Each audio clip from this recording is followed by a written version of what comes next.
Welcome, and thank you for joining us for this recorded session of our information workshop for the competitive application process at the Community Foundation of Middlesex County. My name is Thayer Talbot, and I will be taking you through the presentation today. If you have any questions after watching this or about the process in general, you're always welcome to send me an email at thayer@middlesexcountycf.org. Please visit our website at middlesexcountycf.org, and in the nonprofits section of our website, you'll find a lot of very important and useful information, including the application page, the FAQ, and the recording of this video, as well as the handouts that are included herein. So, thank you very much. We look forward to hearing from you during this cycle, and let's get started. Obviously, we're starting a little later this year than we normally do. We're also working with all of our grants committees virtually, so we've had to adapt the schedule a little to work through this process and ensure that we have lots of time for you, but also for our committees to do the review work that they need to do. So we launched last week on the 11th. Applications are due by 4 p.m. on September 21st. Mark that on your calendars. I will be taking everything down at 4 p.m. on September 21st, so please have it in by then. We will review all of the applications and prepare them. Once again, we do have 8 committees working through the process this year. We're really excited that they're all looking forward to it. They're gung-ho. It's going to be a very interesting, very competitive year, I think, with everything going on. But they're really committed to the process, and we are working with them on new virtual ways to do that. Okay. So we'll be sending applications out to them on around the 5th, so that they can begin their part of the process, and we'll work with them. We are encouraging them, as always, if they have questions or need a little bit more information, to get that to us, and we'll be following up with the different nonprofits that submit applications. So please, whoever is listed as the contact person on your application, keep an eye on your email, because we often will send our questions by email or send an email asking for a time to have a little bit of a conversation if there's some follow-up on your application. If we don't send an email or we don't make a phone call, it doesn't mean there's anything wrong with your application. It just means that it's going through its process. But for those who are listed as the contact person, please be sure that you keep an eye on your email, or you encourage someone else to look in on it if you are taking some time off. We really appreciate that. And we do appreciate a response as soon as possible. It helps us put our reports together. The committees will work in late October and early November to go through the applications and make their recommendations in time for our December 8th board meeting. We will follow up at the end of December with everyone regarding the status of your application, and we will have the grant agreements prepared for hopefully early January, depending on how everything goes during the process. So we recognize that this is a very unique year, and there are all sorts of new things on the horizon that many of our nonprofits are having to have conversations about, and really thinking in new ways about how to provide your programs and services to the community. So we're calling this an adapting for a new normal cycle, because we know that there's a lot of out-of-the-box thinking going on right now in order to take those next steps as you go through with your programs and your services and just the internal functions of your organization.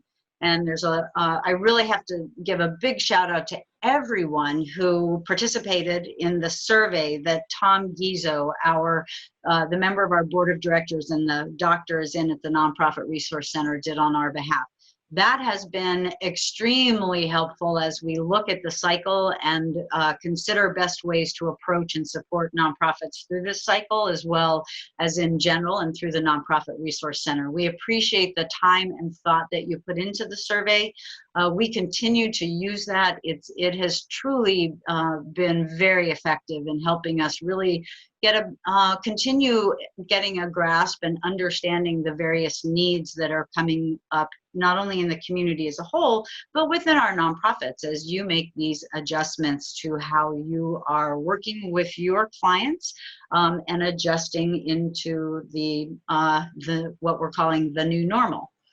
So we have reduced the application to 2 core questions, which we'll look at in just a moment.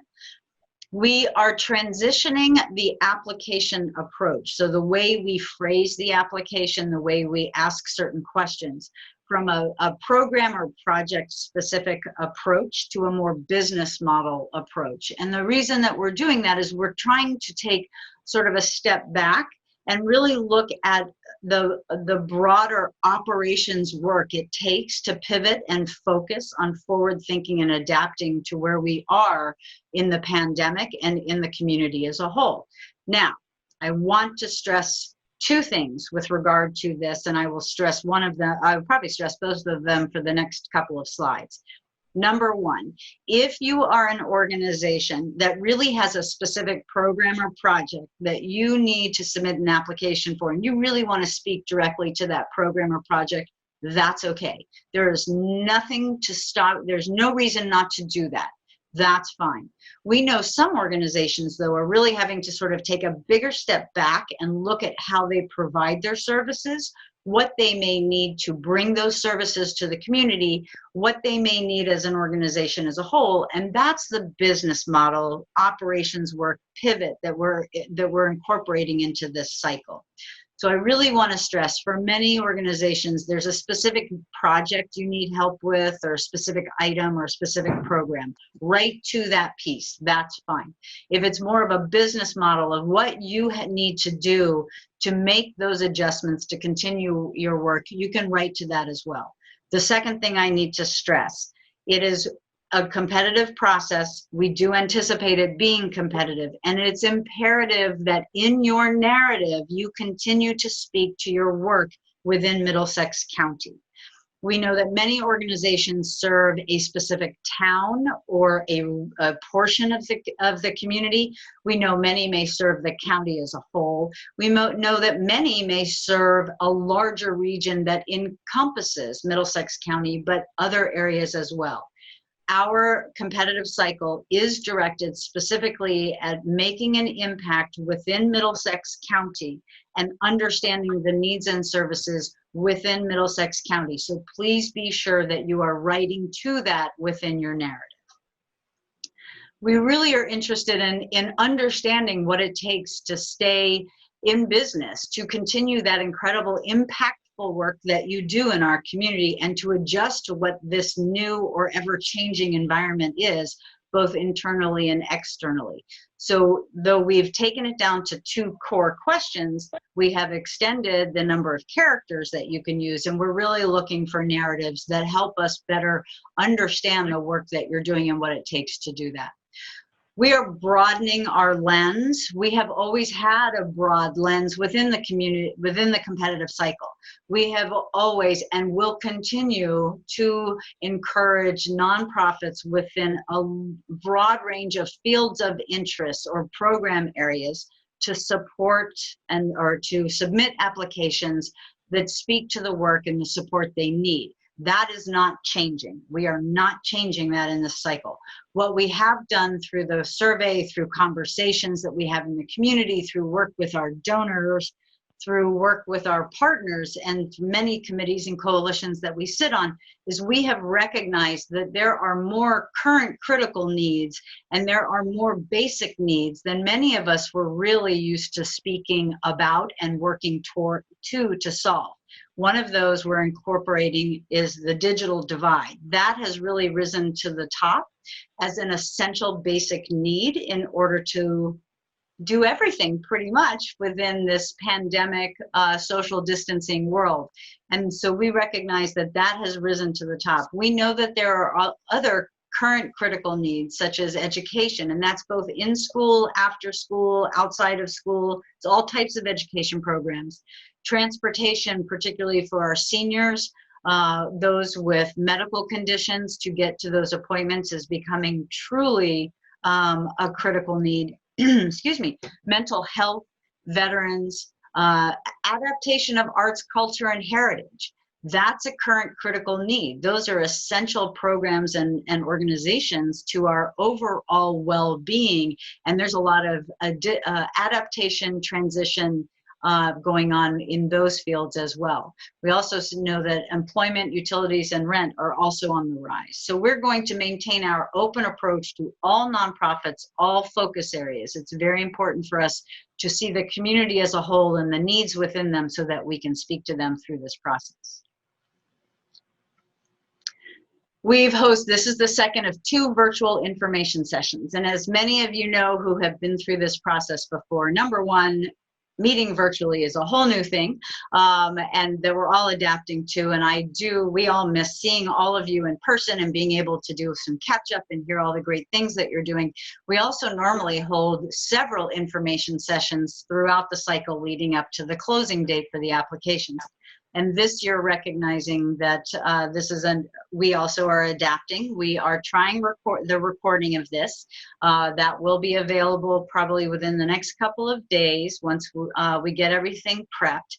It will be available on the website. We will send the link out to everyone. You can share it with your colleagues if someone else is going to be helping, if you find it helpful, or you can revisit it. And so we don't anticipate holding another virtual information session. However, if something significant changes between now and the closing date, we may need to do that, and we will obviously keep you up to date. The other big change that we're making just for this year, or at least for the foreseeable future for this year, we don't know what will happen in 2021. We are temporarily setting aside the 3-year on, 1-year off requirement. So what does that mean? That means those organizations that were scheduled to take their year off this year are being invited to submit an application with the understanding that should they receive an award this year in this cycle, they may be asked to take next year's cycle off in place of the year that they would have taken off this year. We really felt that it was imperative to encourage everyone to let us know what the needs are in the community so that we can think not only about how we can support as many as possible through our funding, but all other strategies that we may be able to help with resources. And we know this is a very unique situation. The other thing for those that may have received awards during our Live Local, Give Local Emergency Fund rolling process this spring and summer, that will not impact your ability to submit an application. There is a question on the application as to whether not only have you received a grant in one of the last 3 cycles, but also if you received a grant during the emergency funding process. But that is not to prohibit you from submitting an application. It's merely to ensure that we have a good picture of where the nonprofits are that are coming into the cycle and what our recent support has been. As I mentioned, we've reduced the application questions down to the narrative questions down to 2 core questions. The proposal or purpose. State the needs or issues that would be addressed with the funding. If you know the goals and objectives, please include those. We know with adaptation and change, sometimes you don't know what they are.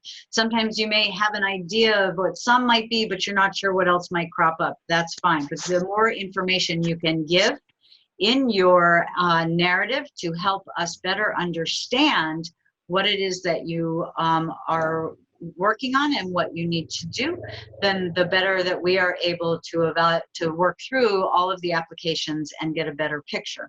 And the second one is sustainability. Now, we recognize that that's a big question right now. Everyone is looking at new ways for fundraising and new ways for community engagement. We're more interested in what are your strategies moving forward. Have you thought forward about what the new approaches are or how you're going to approach that, particularly as you're building out and making changes internally and externally to the programs and services that you are providing to the community. We've added a third question at the end of the application, and this was based on questions that we were asking in the survey that we found extremely helpful. As I mentioned, we're always thinking about ways that we can utilize the Nonprofit Resource Center, particularly now, to provide resources that are non-financial based. So there is a question, it's a short one, other than financial support, how else might we support you? So that feedback is always beneficial. I'm going to pause for a minute and see if there are any questions at this point. Lynn, thank you very much for reminding me because I didn't put it in the slide. So Lynn was asking if it's limited by character, not words, and word count versus character count. So Lynn, to answer that and for everyone, the reason that we say characters instead of words is because the form builder that we use on our website, that's what it's programmed to do. It's programmed to monitor the total space available for a certain number of characters, and everyone that is characters with spaces. So I can't change that from a character limit to a word limit. So just continue to write your narratives in Word and use the character count to find out how many characters you are. So unfortunately, I can't change that. That's built into our website. And Peggy is asking, sustainability, is this financial sustainability? Peggy, that's a great question. Thank you so much. Some of it is yes, but we recognize that there are other forms of strategies within the broader sustainability conversation.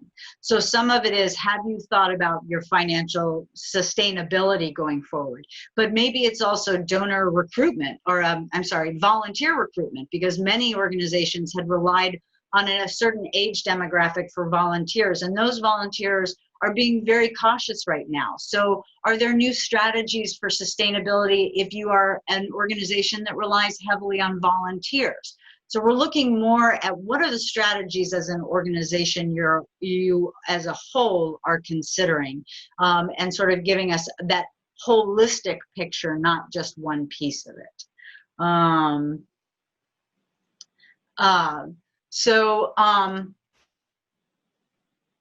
I have someone's asking if they're a nonprofit that has done some work in the Middlesex County area and they're looking to grow their presence. If that, yes, you can definitely submit an application. You just need to speak to what your goals are and how you're hoping to do that, so that we have an understanding of what it is that you're bringing in to the community and how that is impacting it, and how it ties in with your mission work. So those are still very much applications that we're interested in receiving. Once again, the funding maximum is going to be $5,000.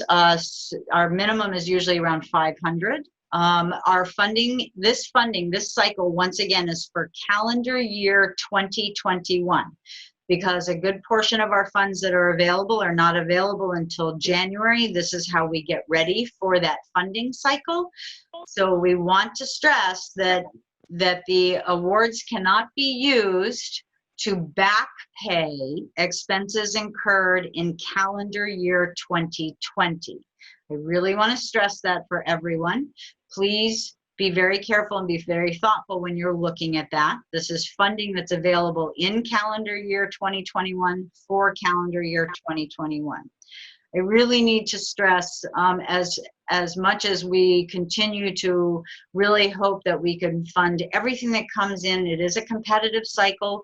We do anticipate that it will be a competitive cycle. We know there's a great deal going on in our community in light of the pandemic.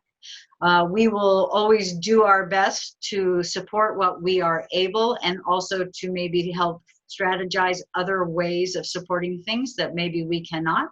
But please be aware that it is going, we do believe it will be a competitive process. Additional criteria let me start with we have always had criteria of those items that we will not consider funding. I encourage you to read the FAQ on our website. I'm going to pull the website up just in just a moment in case you haven't been there, and touch base on the different documents that are there. In light of the pandemic and much of what we have seen and learned throughout the last 6 months, we have included some additional criteria to those items that we will not consider funding requests. One is new staff positions or hazard pay. We recognize that these may be essential, but in the ever-changing climate right now and the unpredictability of all that is going on, we know that we need to focus on those programs and those services, those organizations that are working to maintain and continue. And so please do not submit applications for new staff positions or to help pay for hazard pay that may be offered. The other one is recouping lost revenue, which occurred in 2020. We know that this has been a very strange, unique, and interesting year, but that is not an application that we can consider. We also cannot consider the payment of debt or legal settlements or the repayment of any COVID-related loans, SBA, PPP, etc. So that also is not a funding application we will consider. We do have a question on the application. If you are applying for or have received an SBA or PPP loan, this will not affect how your application is reviewed. It's more a part of our due diligence and to get a better understanding of the funding that has come into our community to support our community during this pandemic and this incredible environment. Some general reminders. Once again, I'm going to pull it up here in just a moment. Please review the FAQ. We had a very successful FAQ during our Live Local, Give Local emergency funding process, and we're continually assessing it, adapting it, and adding to it as we get really good questions. Thank you all so far who've submitted those questions. And so we encourage you to read that, check in with that. We hope it's helpful. If there's anything else that you think might be useful in that, please let me know. I've also made sure to post the application outline document. You can go in and start your application at any time and click through. But we did create sort of just an outline document to give a sense of all the various questions, whether it's the 2 narrative questions or the various demographic questions, to help you do some preparation for that. Applications must be completed on our website. Please do not print the application form out from the website page by page and then fill it in by hand. Please submit it on the website. I want to stress a number of things here, and it's in the instruction. There's an instruction document that gives some really good tips for working on the website form. First of all, please, I cannot stress this enough, draft your narratives in Word or another writing program on your computer and not directly in the application, just to be on the safe side. Someone emailed me last year. They were working on an application. They went to do the save and finish later. They got the power, I can't remember if the power glitched or they closed Windows instead of clicking links. They've done all this great work and wanted me to get it back for them. So as long as you're working in the application, it's on a temporary server. It's not on our website server. I can't access it. Our web designer can't access it. And so that person, I felt so bad for that person, lost everything that they had written to date, had to start from scratch. So I can't stress this enough. Please start your application in a word processing platform, and that way you can check it, you can count your characters and not write directly in the application, because we all noticed with this most recent storm, one never knows what might happen in the middle of the afternoon. Also, there are required documents that must be uploaded to the application. They must be uploaded in a PDF format. Please. The website will not accept JPEGs. It will not accept Word documents. It will not accept Excel files. And if you try to upload those and then click to the next page, the whole application will crash, because the server rejects those types of documents. So please use the PDF. There are a couple of really good, very simple, straightforward, free PDF products out there that will PDF a Word document into a PDF for you if you need any help. We have a great tech committee that's putting together some resources for me to help put those out if you're looking for one, but please, PDFs only. The budget summary form is on our website. You need to download that. It's a Word document. You do need to complete that and then save it as a PDF before you upload it to the application. But the budget summary form, our budget summary form, is required.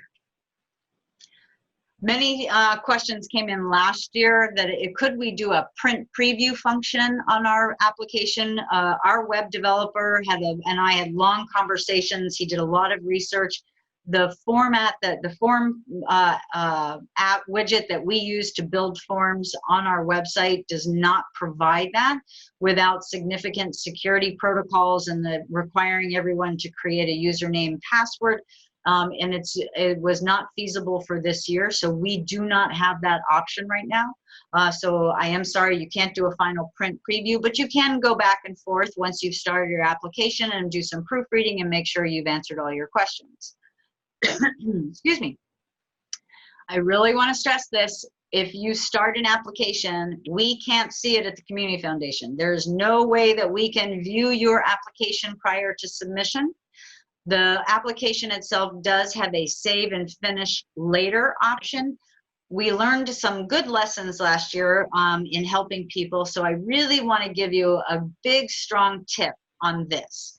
Please, when you click the Save and Finish Later option, in the middle of your screen, you're going to get a pop-up, and it's going to have a URL link that it's going to email you as soon as you say, yes, please send me the link. You can go ahead and copy that before you click Send me the link. I strongly, strongly recommend that you do that. We had some issues last year where spam folders captured that link coming from our website, wouldn't release it. There was no way for me to get that application for the person filling it out. So if you just go ahead and copy that link and keep it in a document or sticky note program on your desktop, as well as sending yourself the link, you know that you can get back to your application. And that link is good for 30 days. It is a temporary link, so at the end of 30 days, it will go away. But I think we're sort of close enough to the 21st. Everybody should be fine there. So I'm going to stop just a minute because you all are great, and I know it's really hard to not be able to just raise your hand and have me see you and call on you. So I wanted to see if there are any other questions at the moment, just where we are, before I move on to the next slide. None so far. Okay, great, great. Okay. Few more general reminders. Incomplete applications will not be reviewed, so please be sure that you answer all of the questions and include all of the uploads. If for some reason you are having problems uploading the information where it's asked for the various budget documents, or should you be collaborating, you need letters of support or your board list, just let me know. Sometimes it's something I can work with on the website. Sometimes we have some other workarounds. You will receive a copy of the application that you submit by an email, and it comes in a single email, and it's got two formats. One is a form format in the body of the email, and one is the attached PDF and all of the documents that you uploaded. What we noticed last year is our web server where we host the website is pretty fast, but there are other servers in order to get it through to email or different email hosting sites that can sometimes slow things down. So sometimes it may take 2 or 3 days for that email to arrive. Please don't panic. That being said, if you do not receive the copy of your application in about 3 or 4 days from our website, please shoot me an email and let me know, because one, I can forward you what's been received if it doesn't show up, but two, there could be something wrong with the submission, because the website will tell you that you have actually submitted your application. The other thing is, when you get that, we do ask that you submit 2 hard copies by mail with the attachments. What that does is confirm for us that it actually came in, because maybe you got the email and we didn't. So that's a good way to make sure it's a check and balance for us to make sure everything is working correctly. And it also alerts us if there are any errors occurring on the backside, and it also ensures that we get everything that you submitted and that you also have a copy of it. It's part of our due diligence process as well. You don't have to print out the PDF. You can print the email, which comes in a form. It has all the lines, or you can print the PDF if you want of the application itself, and just make sure to include all of the documents. The documents that are required to be uploaded is our budget summary form, the current operating budget of the organization, the list of your board of directors with professional affiliations. I do want to stress professional affiliations means who do they work for? Are they a community activist? Are they retired from a certain business? As much as we appreciate that you want to share lots of information with us, you do not need to send us their mailing addresses or their emailing addresses or their phone numbers. That's just we just need to know who they are, and we're always interested to know what their professional affiliation is. It helps us see the structure, helps us understand on your board the various skills that you have on the board, and how those might be helping. And also in the future, if you're looking to fill a certain spot, and we have a great assessment tool that determines whether it's financial or networking or development or marketing, all the various skills volunteers bring in when they sit on our board. And that tool is very helpful. And if you need that, please let us know for your future work, because we have found it very helpful.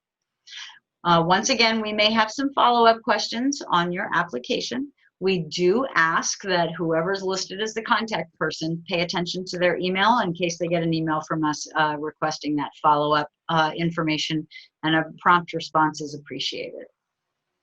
Okay, I'm going to switch just for a moment and make sure, I'm sure you've all been out there, but just in case you haven't, we're going to take a quick look at the website where the landing page is. And I'm going to pull this over so it's sort of in the front here. So if you're on our homepage and you hover over nonprofits, nonprofits under grants, the grants program, that page was reprogrammed specifically this year for this process so that all the information is one place. It does have links to the guidelines page, the forms and PR page, where logos, as well as the evaluation form is located, and the timeline page. The FAQ, the instructions, and the outline are all loaded in PDFs to hopefully make it easier to open, as well as print, download if you need them. And then obviously when you're ready to apply, you click the to apply button. I do want to stress on evaluations. If you have a previous grant and you are still working on that grant, we do require an interim evaluation. The interim evaluation form is not on the website. You need to send me an email requesting the interim evaluation form. And I do that for a couple of reasons. One, because otherwise people get really confused about which evaluation form when they're finally done, but also it helps us know which grants are still in process. And in case there's any other questions that need to be asked. It's not a very long form, but we do have it internally, and I will email it to you. For those of you who had a previous grant and you're all done with that grant, or you will be come middle of September, and you're ready to submit your final evaluation, if you go to the forms and PR guidelines page, the evaluation form is on that page. You can fill it out, email it to me. You don't have to send hard copies. Once again, photographs are always welcome. Stories are always welcome. We love to share your stories. We love to share your photos. So please, if you have those, send those in. And the deadline for the evaluations this year is the September 30th. I did push it a little beyond the deadline of the closing of the application cycle because I know there's a lot going on, and we shortened the preliminary part of the cycle this year. So we wanted to make sure that we got that word out to everyone. If you have any questions or problems with an evaluation, just let me know. So I'm going to switch back here. Are there any questions at this point? Any other questions on the process or required documents or anything like that? Not seeing any.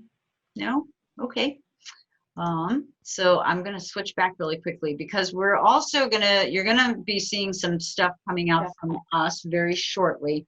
One of the things that we're doing is leading up to the process. We, as I said, the survey has been phenomenal and has been so informative. And one of the things that we really missed this year was our annual listening forum and our annual grantee reception, because it's an opportunity to get to hear all the great things that you're doing and talk to you and just, we really miss those this year, particularly the listening forum. The listening forum is, for those that may not be familiar with it, is a great opportunity in the past where we bring everybody together and we sit back and we listen and hear from you what the needs are. What are you seeing in the community? What are you working on? What collaborations do you have going on that maybe we should be aware of?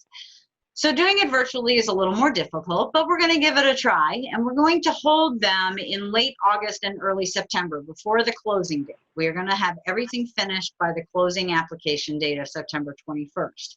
So we've been thinking about how to do this. We will be recording them because it's useful internally for us to revisit and make sure we capture all of the great things that we hear from you. And they're going to be hosted by volunteers on our grants committee and by some of our board members. So it'll be a lot of fun for them to be able to interact with you and hear from you. We've decided that we're going to have 4 core areas. We're looking at our database of nonprofits. We're going to do a listening forum for the arts, culture, and heritage grouping, a listening forum for the education grouping, that's both school and non-school, for human services, social services, and public benefit, and for environment and animal welfare. Now, we know that no one is a silo, and there's a lot of sort of cross purposes in a lot of these. So what we're really doing is trying to look at our list of primary fields of interest so that we can better do this. I want to stress that we recognize that I'm looking at this. I have 2 screens up here. I'm looking at this huge room of people, and if it got any bigger, it would be really hard to facilitate a conversation because we really want you all talking with one another as well as with us. It's a great way to collaborate. So we are going to limit the number of people in the listening forum. So when you get the invitation, just please know what we are asking is 1 representative per organization. As much as we love meeting your whole board of directors and all of your staff and your great volunteers, we really want to make sure that we have as many organizations as possible in the room. So we are asking 1 representative per organization. We're finalizing all the pieces of the calendar. These are going to be sort of bring your own brown bag lunch type things. They're going to be short, but it's a great opportunity for us to sort of hear about some of the things that are going on as we go into the fall, because we know that there's a lot happening and there's always something changing. This is a really good opportunity to better understand not only what's going on in the community, but to really educate and inform, be informed about what the nonprofits are doing, and not only within as individuals, but together rather than advocating on anything specific.